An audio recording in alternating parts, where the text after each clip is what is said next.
Okay, don't laugh at my fat legs. I don't know how to edit it. Maybe I'll edit it later. But this is Annie's makeup tips for the mentally ill. And my first makeup tip is don't. No.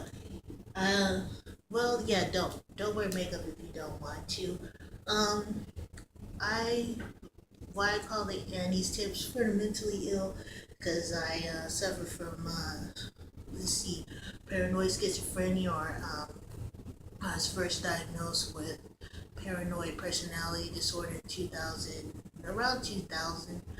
I worked for a long time in the customer service industry, bought a condo, was living large, and then things started going out of control, and I lost the condo, and then I went to go get some counseling to figure out how to keep a job, and he said, maybe you are nuts. And I said, no, no, no.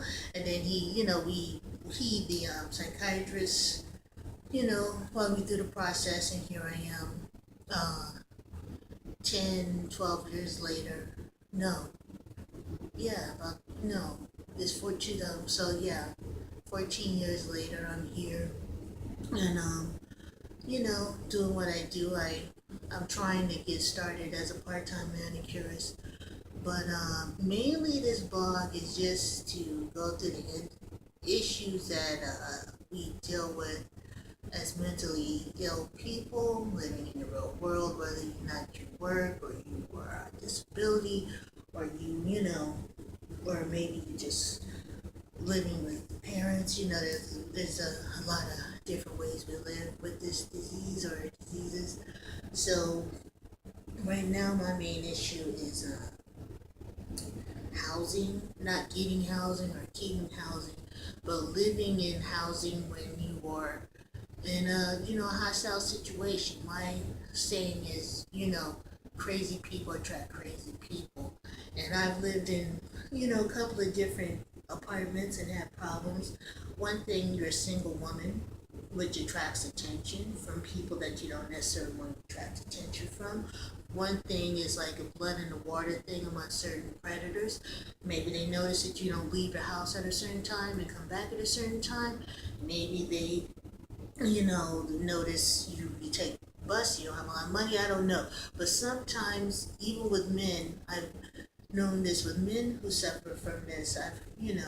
From groups and stuff, that they have problems with their living situations once it's figured out that they have mental illness. And, what can you do when you become maybe the target of people who are afraid of you, who are hostile towards you, who, other way, maybe want to victimize you in some way. Um, it's hard.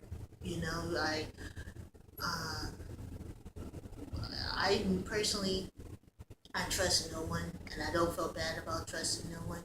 Just because I don't make eye contact or I don't say hello, I don't feel bad about that because it doesn't stop them from doing what they have to do or leading their day. And if they get offended by that, then they shouldn't be so sensitive because that's just the world. They don't know my story, I don't know their story, but I'm not victimizing them.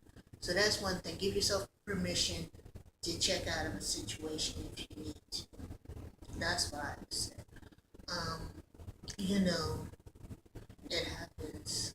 I know I brought this up to my therapist, and he said, "Yeah, that happens a lot. With the people I deal with.